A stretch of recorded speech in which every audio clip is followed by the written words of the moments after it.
हमारी औलादे भी हमारे साथ वही सलूक करेंगी जो हम आज अपने बूढ़े माँ बाप के साथ करेंगे। अस्सलामु अलैकुम मुअज़्ज़ज़ सामाईन, आज मैं आप हजरात के सामने एक छोटा सा मुख्तसर सा किस्सा बयान करूंगी। सबसे पहले मैं आप लोगों के सामने एक बात को वाज़ेह कर दूं, जो मैं आप हजरात के सामने किस्सा सुनाने जा रही हूँ वो सुनने और सुनाने में एक कहानी तो जरूर है, लेकिन इस कहानी के अंदर जो हम सब लोगों को एक सबक मिलेगा, एक नसीहत मिलेगी, उस नसीहत की, उस सबक की आज के हालात में हम सबको जरूरत है। तो आइए शुरू करते हैं। एक किसान था जिसने अपनी सारी जिंदगी खेतों में काम करते हुए गुजारी और अपने बच्चों का पेट पालता रहा। अब वो बूढ़ा हो गया था, काम करने के काबिल नहीं रहा था और सारा दिन एक चारपाई पर बैठा रहता था और रात को कमरे में जाकर सो जाता था।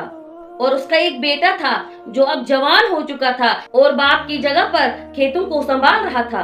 काम करने के दौरान वो अपने बाप को चारपाई पर बैठा हुआ देखता था और सोचता था कि मैं इतनी गर्मी में, इतनी तेज धूप में खेतों में काम कर रहा हूँ और पसीना बहा रहा हूँ और मेरा बाप चारपाई पर आराम से बैठा हुआ है, ये कोई काम नहीं करता है, ये अब किसी काम का नहीं रहा है।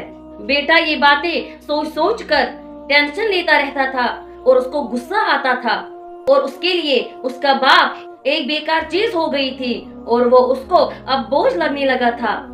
आखिरकार उसने एक दिन एक फैसला लिया।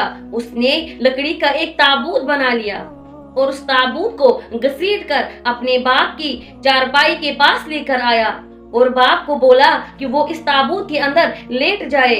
एक लफ्ज बोले बगैर वो बूढ़ा बाप अपनी चारपाई से उठकर उस ताबूत में लेट गया। बेटे ने उस ताबूत का ढक्कन बंद कर दिया और उस ताबूत को घसीटते हुए पहाड़ की चोटी की तरफ चढ़ने लगा। वो चोटी पर पहुंचने के करीब था जब उसने ताबूत के अंदर ठक ठक की आवाज सुनी। बाप अंदर से ताबूत का दरवाजा खटखटा रहा था। बेटा पसीने से शराबूर था और उसने रुककर उस ताबूत का ढक्कन खोला और देखा बाप अंदर आराम से लेटा हुआ था। उसके चेहरे पर कोई परेशानी नहीं थी। उसने बेटे से कहा, बेटा मुझे पता है तुम मुझे इस पहाड़ की चोटी से गिराना चाहते हो, तो मुझे गिरा दो, लेकिन इस लकड़ी के ताबूत को मत गिरा दो क्योंकि ये बहुत अच्छा बना हुआ है। इसे अपने पास महफूज रखो, कल को तुम्हारे बच्चों के काम आएगा, तुम्हारे बच्चों को भी इसकी जरूरत पड़ेगी। मुअज़्ज़ज़ सामाईन, हमारी जिंदगी में बहुत से लोग ऐसे रहते हैं जिनसे हमें कोई मतलब नहीं रहता है, जो हमारे किसी काम के नहीं होते हैं, जो कभी हमारी जिंदगी में अहम होते थे, अब उनकी जिंदगी हमारे लिए बेकार हो चुकी है। तो हम उन बेकार लोगों को इस तरह ट्रीट करते हैं, उस इंसान को जिनसे हमें कोई मतलब नहीं होता।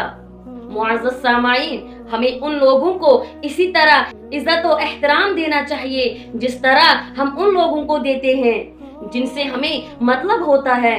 उसी प्यार और मोहब्बत से उनके साथ बर्ताव करना चाहिए जिस तरह हम तब करते थे जब वो हमारे लिए अहम थे। मुअज़्ज़ज़ सामाईन, ये मुख्तसर सी कहानी एक बाप और बेटे की थी। मेरी एक बात हमेशा याद रखना कि जैसा बर्ताव आज हम अपने बूढ़े माँ बाप के साथ करेंगे तो आने वाले कल में हमारी भी औलादें होंगी, हम भी बूढ़े हो जाएंगे, हमारी औलादें भी हमारे साथ वही सलूक करेंगे जो हम आज अपने बूढ़े माँ बाप के साथ करेंगे। वीडियो को ज्यादा लंबा ना करते हुए मैं अपनी बातों को यहीं पर मुकम्मल करती हूँ। मेरी हौसला अफजाई के लिए वीडियो को लाइक जरूर करें और चैनल को सब्सक्राइब करें। मिलते हैं दोबारा किसी नए मौजू के साथ, तब तक के लिए अल्लाह हाफिज।